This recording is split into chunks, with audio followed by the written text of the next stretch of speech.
Bonjour à tous, amis des étoiles.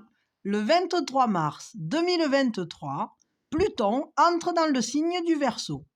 Il n'en sortira définitivement qu'en janvier 2044. Il faut à Pluton environ 2 siècles et demi pour faire le tour du Soleil, le tour du zodiaque. Pluton va rester 20 ans en Verseau. Pour chacun d'entre nous, c'est d'un gros pan de vie dont nous allons parler. Un cycle se termine, un autre se dessine. Qui est Pluton? Que projetons-nous sur lui? Du côté de l'astronomie, Pluton est la 9e planète du système solaire, déclassée planète naine en 2006 et découverte en 1930 par l'astronome Clyde Tombaugh. Tombaugh, pour la planète de la mort, il n'y a pas de hasard. Et ça aide à retenir. Cette même année, le physicien Paul Dirac observe l'antiparticule, l'existence de l'antimatière. Découverte bien plutonienne, symbole de la face cachée des choses et du monde. Côté mythologie, qui est un des piliers favoris de l'interprétation astrologique, Pluton est le dieu des mondes souterrains, du royaume des morts, de l'enfer, du domaine des ombres. Il est assimilé à Hadès chez les Grecs. Il est la rétribution des actes. Il juge les âmes. Il est incontournable et implacable. Il représente la mort, mais aussi la résurrection, les vies antérieures, le karma. Son premier attribut est le sceptre à 2 dents, symbole de pouvoir, mais aussi de dualité. Pluton dirige les âmes, selon leurs actes, vers les champs élyséens, assimilables au paradis, ou vers les abîmes du Tartare, 2 régions opposées de l'enfer. Enfer vient du latin infra, qui signifie dessous, le monde du dessous. Le chiffre 2, la dualité, lui est attribué. Le 2 février, jour qui lui appartient, en tant que 2e jour du 2e mois, marquait une fin et un renouveau chez les Gréco-romains. En tant que nombre de choix et donc de mort du non choisi, il était un nombre malheureux. Bien que cette influence néfaste ne perdure plus de nos jours, il en reste quelques traces. Aujourd'hui encore, aux USA, le 2 février est le jour où la marmotte sort de l'hibernation. Et selon qu'elle voit son ombre ou pas, on sait si l'hiver est fini ou s'il va encore durer. C'est aussi le jour de la Chandeleur, présentation de Jésus au temple, et consécration à Dieu. Un choix spirituel à signature de lumière plutonienne s'effectue ce jour-là. Le second attribut de Pluton est la corne d'abondance. Pluton en grec signifie le riche. Et en effet, il représente les richesses que nous offre la Terre, ses alchimies secrètes comme la putréfaction, la germination, la renaissance, ses richesses minérales aussi bien que végétales. Quel astrologue n'a rêvé d'avoir un Pluton influençant sa maison 2, maison de l'argent? Si nous associons choses cachées et germination, création, fertilité, la sexualité est du domaine de Pluton. La sexualité a parfois été surnommée petite mort parce que la fusion de 2 êtres, le tout, engendre le rien, la disparition des 2 égaux, pendant ce temps hors du temps. L'alchimie qui a lieu lors de cet échange ne laisse indemne aucun des protagonistes. Des cordes invisibles, des mutations se créent. Dans Castañeda, le chaman Don Juan, qui voit ces liens, explique très bien cela. Pluton, dans son côté bénéfique, est aussi un dieu de l'agriculture. Il est parfois représenté ayant des outils agraires à la main. On lui adresse alors des prières pour une bonne récolte et la fertilité de la terre. Cette facette de Pluton est la seule sous laquelle il est prié. En effet, Pluton est connu pour son implacabilité en tant que juge des âmes. Les prières sont inutiles. Pluton n'est que rétribution des actes. À Rome, dans son temple, les sacrifices d'animaux noirs, les taureaux en particulier, étaient pratiqués 1 fois par an, de nuit, et en nombre pair, multiple de 2 donc. Toujours cette notion de dualité. Tous les sacrifices offerts aux autres dieux étaient en nombre impair, pour bien démarquer Pluton et sa symbolique de mort de celle du vivant. Son 3e attribut est la cunée, casque qui confère l'invisibilité. Hadès signifie d'ailleurs ce que l'on ne peut voir. En effet, l'action de Pluton peut rester invisible, inconsciente, incompréhensible, et ne se révéler que par le résultat final. Pluton peut avancer masqué pour obtenir ce qu'il désire, le contrôle et le pouvoir. Le pouce est un doigt plutonien, doigt de pouvoir. Dans l'arène, lors des combats des gladiateurs, le pouce plié épargnait le perdant, et le pouce dirigé vers le haut signifiait sa mise à mort.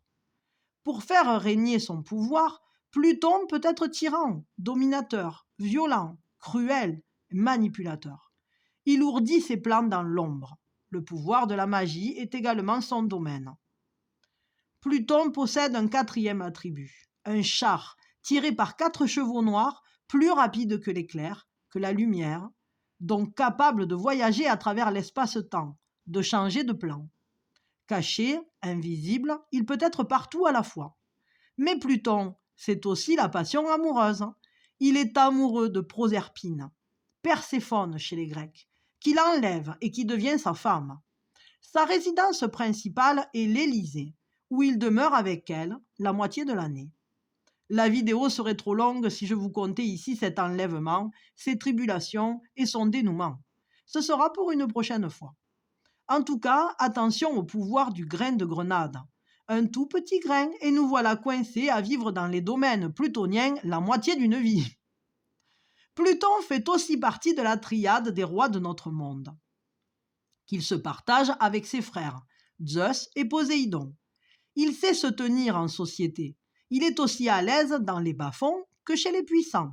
C'est un caméléon. En astrologie, la haute spiritualité et son contraire, la criminalité, sont plutoniennes.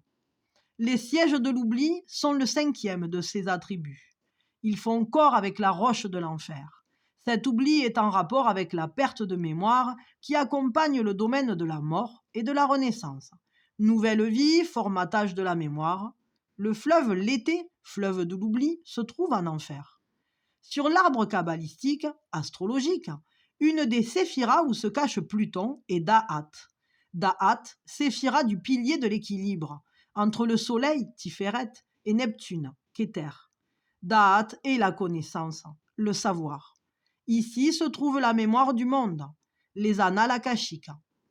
En ce point originel, hors de toute notion de temps, nous trouvons tout ce qui a existé, existe et existera. Situé juste au-dessous de la porte de l'incarnation, en descente, nous engrammons notre mémoire. En remontée, nous y faisons une revue de vie. Pluton est dans Da'at. Il sait tout, voit tout. Comment pourrait-il trier les âmes sans cela? De ce fait, Pluton est un bon conseiller. Le petit doigt, doigt ésotérique par excellence, lui appartient également, d'où l'expression « c'est mon petit doigt qui me l'a dit ». Pluton est donc à la fois mémoire et oubli. Dans son extrême, il peut être perte de raison, folie. Ici, nous sommes dans la mythologie, outil prépondérant en astrologie. La mythologie est notre queue du saurien, notre inconscient collectif, notre inconscient.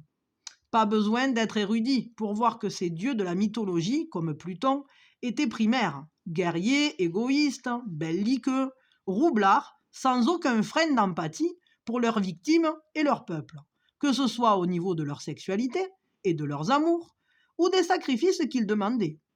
Ils étaient plus vénérés par peur que par amour. Heureusement, nous ne sommes plus nos instincts primitifs. Ces dieux ne sont plus les nôtres. Notre niveau de conscience s'est élevé. Et il va s'élever encore avec ce Pluton en Verseau. Propos de cette vidéo. Mais le symbolisme de base de la planète reste le même. C'est pourquoi je vous ai brossé ce petit portrait. Pour actualiser Pluton et le voir sous un jour plus positif, qui correspond à notre évolution, je rajouterai que Pluton, en tant que notre pouvoir créateur, qui est celui du Père, de celui qui nous a créés et à l'image duquel nous sommes, est en lien avec les lois secrètes de l'univers qui matérialisent nos intentions. Qu'elles nous soient positives car associées à des croyances de confiance et d'abondance, ou qu'elles représentent nos peurs, dues à la vision d'un monde sans foi ni loi, sans amour, régie par la loi du plus fort. Toutes les énergies secrètes que nous ne comprenons pas encore sont des forces plutoniennes. Pouvoir, sexualité, magie, mort, au-delà, karma, loi de cause à effet, justice divine, criminalité, obsession, possession, jalousie, destruction. Ce à quoi on ne peut échapper. La Terre et son enseignement. Ce que nous avons décidé de venir travailler dans cette vie-ci. Notre vocation, mission de vie. Mais aussi la lumière, le divin et son feu créateur. Les miracles. Pluton est aussi puissamment bon que destructeur. Nous sommes dans les extrêmes. Il représente aussi bien la fortune que l'extrême pauvreté. Il est à la fois le lotus et la fange qui le fait pousser. Il est Malkout, la terre et les joyaux de la couronne de Kéter. Pluton est la rétribution des actes, depuis les vies antérieures, la toute petite enfance, jusqu'à la mort. Lorsqu'il passe, les désirs inassouvis, que l'on croyait impossibles à réaliser, les désirs d'expérimentation que nous avions oubliés, les questions restées sans réponse, les incompréhensions, les forces inconscientes se matérialisent, remontent de l'inconscient où elles étaient enfermées comme un génie que nous avions emprisonné dans nos mondes souterrains. C'est aussi la grâce divine, une bonne fée oubliée, une faiseuse de miracles, exaucant tous nos vœux. Notre mission de vie réapparaît à ce moment-là. Les désirs encore irréalisés de l'âme s'éveillent. Il est l'intention des chamans, la physique quantique et ses lois, le monde subatomique invisible.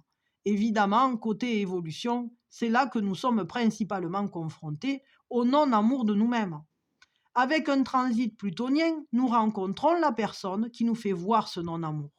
Elle arrive bien souvent d'une vie passée. Si nous sommes dans la culpabilité due à une injustice causée à nous-mêmes ou à autrui, ces énergies se matérialisent et se retournent contre nous. En contrepartie, nos dons sont mis en lumière. Notre besoin de création s'intensifie. Nous découvrons les plans de sphères plus élevés que la nôtre. Nous découvrons que des êtres de l'invisible nous soutiennent, nous apportent leur aide. Nous prenons conscience de d'autres plans d'existence. Nous avons des compréhensions lumineuses. L'obscurité devient lumière. Pluton est la Jérusalem. Pluton est la Jérusalem céleste. Il est la terre transcendée, sublimée. Il est cette alchimie, cette œuvre au noir qui fait grandir, évoluer notre âme. Il est notre propre vision, nos connaissances, nos croyances cachées qui vont nous pousser à avancer dans notre expérimentation afin de grandir, afin de comprendre. Nul jugement ici. Il demande de comprendre, de pardonner, se pardonner, afin que nous retrouvions notre rectitude, afin que nous nous élevions vers le divin. Il est notre choix, notre libre arbitre, notre libre volonté, notre rédemption. Après avoir tiré le portrait de l'acteur principal de cette pièce de théâtre, nous allons en planter le décor. Et c'est l'énergie de ce nouveau décor qui va faire la différence. Le signe du Verseau, c'est quoi? Que représente-t-il pour nous? Dans le zodiaque, seuls 3 signes sur 12 sont représentés par l'être humain. Les Gémeaux, la Vierge et le Verseau. L'explication en est que nous sommes avec ces signes au niveau du mental, des pensées, des idées, et avec le Verseau à son octave supérieure, la conscience. Mental dont Mercure est le maître pour les Gémeaux, et la Vierge, et conscience, dont Uranus est le maître pour le Verseau. En tant que créateur, notre conscience crée notre univers. Uranus, Uranos chez les Grecs, est pour les platoniciens un démiurge. Il crée le monde et l'anime. Spirituellement, par la conscience, Uranos fertilise le plan terrestre. Uranos est le parèdre de Gaïa, la terre. Il est son mari et son fils. Il est le ciel, le monde de l'espace, des étoiles, du système solaire. Il représente le zodiaque. L'astrologie est la science de ce ciel et est donc représentée par le Verseau. Uranos verse sur Gaïa, notre terre, la pluie, la neige, la foudre, les rayons solaires, les vents, ses énergies. La science météorologique est Verseau. Le sont aussi toutes les sciences de l'espace, l'astrophysique, l'aviation, les satellites, les missiles, Internet, les peuples venus de l'espace, les extraterrestres ou ceux des plans célestes, comme les anges. Dans la mythologie, le Verseau est l'échanson de Zeus. Échanson signifie celui qui sert à boire. Lors des grands banquets des dieux qu'organise Zeus sur l'Olympe, l'échanson est celui qui sert le groupe. Verse, transvase, échange, communique. Le Verseau nous parle d'amitié, d'entraide. Ici, nous ne sommes plus solitaires, centrés sur nous-mêmes. Nous œuvrons pour le groupe. Les lois sociales, les syndicats, les organisations internationales comme l'ONU, l'OTAN, l'OMS, la Banque mondiale, le FMI, la Croix-Rouge, etc., sont sous l'égide du Verseau. L'échanson de Zeus est au service d'une tablée de personnes réunies, d'amis qui se regroupent, du groupe. Toute symbolique de groupe et d'amitié est donc Verseau. Verser, transvaser, communiquer est échange énergétique. Dans le corps humain, le Verseau représente entre autres le système nerveux, réseau énergétique par excellence, avec bien sûr le cerveau. Toutes les sciences des énergies sont Verseau, et comme tout est énergie, la science en général, qui fait progresser, comprendre, est Verseau. La technologie moderne, la physique, la recherche dans tous les domaines sont donc Verseau. L'électricité, l'électromagnétisme, les ondes, les inventions, les technologies nouvelles comme l'informatique, la robotique, l'intelligence artificielle, la physique quantique, l'abolition de la notion de temps saturnienne et Verseau. À ce propos, Pluton et son énergie s'activant déjà aux portes du Verseau depuis quelque temps, une équipe de physiciens quantiques est arrivée à faire reculer un photon dans le temps. Je ne pense pas que le commun des mortels arrive dans les 20 années à venir à voyager avec la DeLorean de Doc dans Retour vers le futur. Mais qui sait ce qui peut se passer dans les laboratoires de l'armée. On ne nous dit pas tout, pour citer l'humoriste Anne Roumanoff. Le Verseau est un signe d'air, donc de communication, d'échange, de déplacement. Mais ici, le maître est Uranus, le ciel. Ici, les déplacements sont d'une autre dimension. Ils sont aériens, intersidéraux. Au niveau de la Terre, ce sont les grands voyages. Tout ce qui est nouveau, moderne, car inspiré par l'univers, qui ainsi nous verse, nous envoie une idée, une intuition, qu'elle soit scientifique, artistique ou de n'importe quel domaine, et Verseau. L'idée de nouveauté, de jeunesse, se retrouve dans l'histoire de cette échanson de Zeus, Ganymède. C'est un adolescent, berger et prince. Zeus en tombe amoureux et l'enlève, s'étant transformé en aigle pour la circonstance. Symbole de jeunesse également, car lors des grands banquets de l'Olympe, Ganymède sert le nectar et l'ambroisie, qui donnent aux dieux la jeunesse éternelle. Cette notion de jeunesse, de nouveauté, nous amène sur une symbolique d'inconnu. Il est aussi l'amant de Zeus. Ainsi se rajoute au signe du Verseau la notion du non conventionnel, du hors norme, d'originalité, de différence, dans tous les domaines, et pas seulement sur le plan amoureux et sexuel. Ganymède est enlevé très jeune à sa patrie, sa famille, pour aller vivre une vie de service, d'échange, d'amitié, de plaisir, d'amour, sans regret sur l'Olympe. Il s'est affranchi de ses vieux conditionnements, de ses racines, car ici, le Verseau a coupé avec la lignée royale ancestrale. Sur terre, il était prince troyen. Il a abandonné son rang et ses privilèges. Ainsi, nous attribuons au Verseau les valeurs d'indépendance et d'individuation, d'émancipation d'avec les vieux conditionnements saturniens. Et bien sûr, pour préserver ses acquis ou pour obtenir son bon droit, il peut devenir explosif, faire la révolution, tout remettre en question. Liberté, égalité, fraternité. Vous aurez reconnu la devise de la République française. Totalement Verseau. Nous en reparlerons plus bas avec un petit passage sur l'histoire. Après avoir fait un petit tour de Pluton et du signe du Verseau, nous allons pouvoir interpréter notre Pluton en Verseau. Ici, deux manières principales de faire des liens d'interprétation. Le Verseau est libération de tout ce qui est plutonien. Et Pluton est mort et renaissance de la symbolique Verseau. Dans les deux cas, de grandes transformations s'annoncent. Le premier degré, degré zéro, que Pluton va transiter en entrant dans le Verseau, est la porte de l'homme, la porte de son incarnation en descente de l'âme et de sa libération en remontée. Cette part sur l'arbre de la Kabbale est le mi-point entre Uranus, Chokma, et Saturne, Bina, les deux maîtres du Verseau. Le principe masculin fécondant d'Uranus s'unit au principe féminin de Saturne pour donner naissance à l'être manifesté. C'est la porte de l'homme de l'humanité, de sa naissance. Qui dit humanité nous parle de choix. Le 0 degré, thébaïque du Verseau, est un homme portant un oiseau à chaque main. Oiseau gauche, le passé? Impossible, l'univers impulse des idées nouvelles à intégrer. Oiseau droit, la nouveauté, ce que l'on ne connaît pas. Les instincts de survie et la peur qui leur est associée se présentent comme des freins. Il faut arriver à accorder ce que nous avons déjà et qui est bon pour nous avec notre actualisation, tout en laissant ce qui n'est plus bon derrière nous. Sur le plan de l'âme, Pluton, en transit sur ce point, nous fait voir aussi bien la lumière que l'ombre. Choisir la négativité ou la positivité. Visualiser un avenir meilleur ou entrer dans la peur. Nous sommes à un point clé du destin de l'humanité.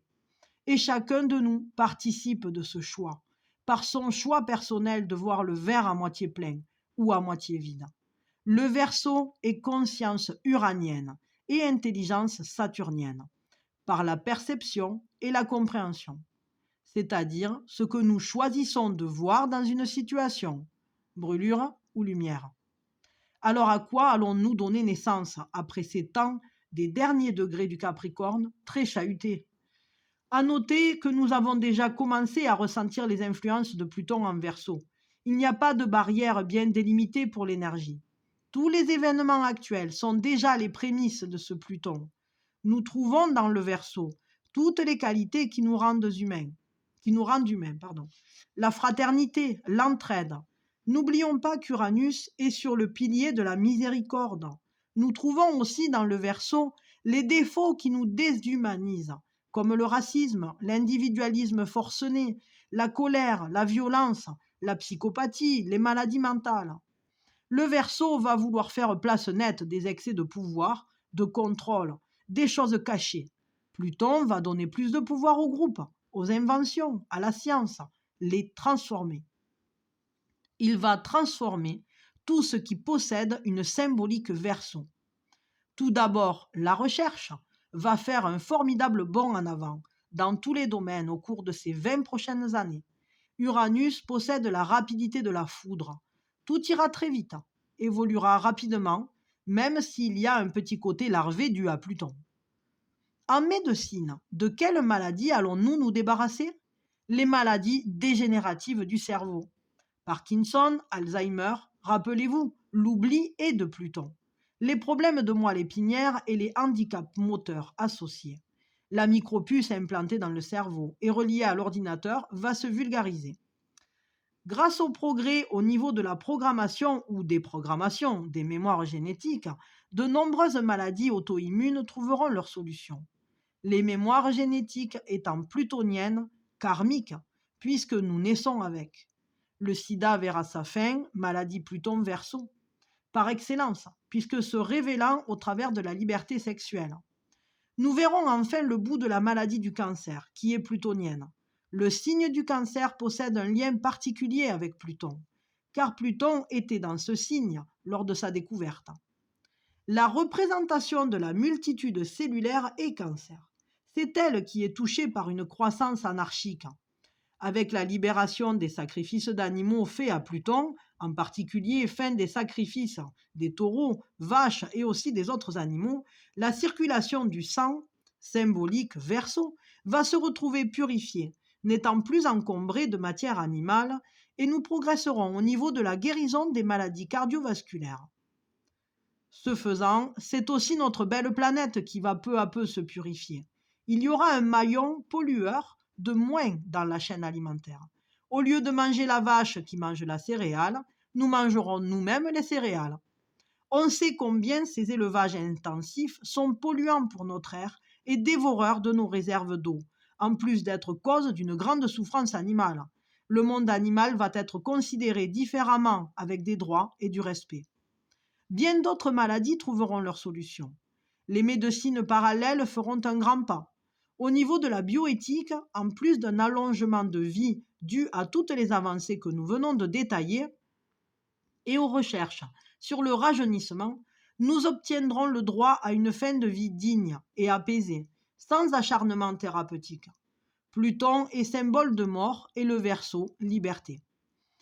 Toutes les technologies vont faire un pas de géant. Robotique, informatique, intelligence artificielle, physique quantique, technologie de l'espace. Nous allons vivre la libération des énergies fossiles plutoniennes, comme le pétrole, et ainsi faire une grande avancée au niveau écologie et respect planétaire, avec de nouvelles découvertes et utilisation d'énergie propre. Avec le symbolisme plutonien des richesses et de l'argent, la monnaie papier pourrait disparaître au profit d'une monnaie virtuelle, informatisée, donc uranienne. Des transformations au niveau bancaire sont à prévoir. Pour mieux nous rendre compte, que s'est-il passé lors du dernier transit de Pluton en Verseau? Eh bien, nous avons vécu la Révolution française. Pluton, à sa dernière entrée dans le Verseau en 1775, à sa première incursion, selon les éphémérides astrodientes, a provoqué la Révolution française et la prise de la Bastille en 1789. Il aura fallu plus de 10 ans de transit plutonien, plus de 10 ans de grogne, grogne du ventre de la France qui crie famine pour que les énergies de libération du Verseau et celles de mort et de renaissance de Pluton se révèlent en feu d'artifice. Il était alors sur le 18e degré du Verseau, sur un degré d'incendie, et l'on sait que la prise de la Bastille s'est faite par le feu. Un dessin d'époque sur le journal Le Parisien le montre. Paris en feu aussi avec les incendies des barrières de l'octroi. Le 13 juillet, dans la nuit, 40 barrières permettant l'entrée dans Paris brûlent. 1789, c'est aussi la Déclaration des droits de l'homme et du citoyen. Les hommes naissent libres et égaux en droit. 1789 également, abolition des privilèges. Déjà 1788, ça a été l'abolition de la question préalable, torture infligée aux suspects. Pour citer un autre événement marquant de la liberté et des droits de l'homme oubliés, le 4 février 1794 a lieu la première abolition de l'esclavage par la Convention. Évidemment, toujours sous l'égide de Pluton Verseau. À un niveau mondial, par exemple, le 4 juillet 1776, c'est la déclaration d'indépendance des États-Unis d'Amérique. Les deux pays aux premières lignes sont la France et les États-Unis d'Amérique, puisque c'est l'axe Lion-Verseau qui est transité, la France ayant le symbolisme Lion et les USA ayant le symbolisme Verseau. Altaïr, alpha de l'aigle, est l'étoile fixe qui influence le Verseau à son entrée. L'aigle est un emblème américain, bien qu'en réalité l'oiseau en question soit le pigargue à tête blanche. Un exemple d'invention Pluton Verseau. Les frères Montgolfier s'envolent en ballon en 1783. De cet exemple historique et de ce qui se passe actuellement, nous pouvons déduire que mondialement, les mouvements de libération vont exploser. Des pouvoirs en place pourraient sauter.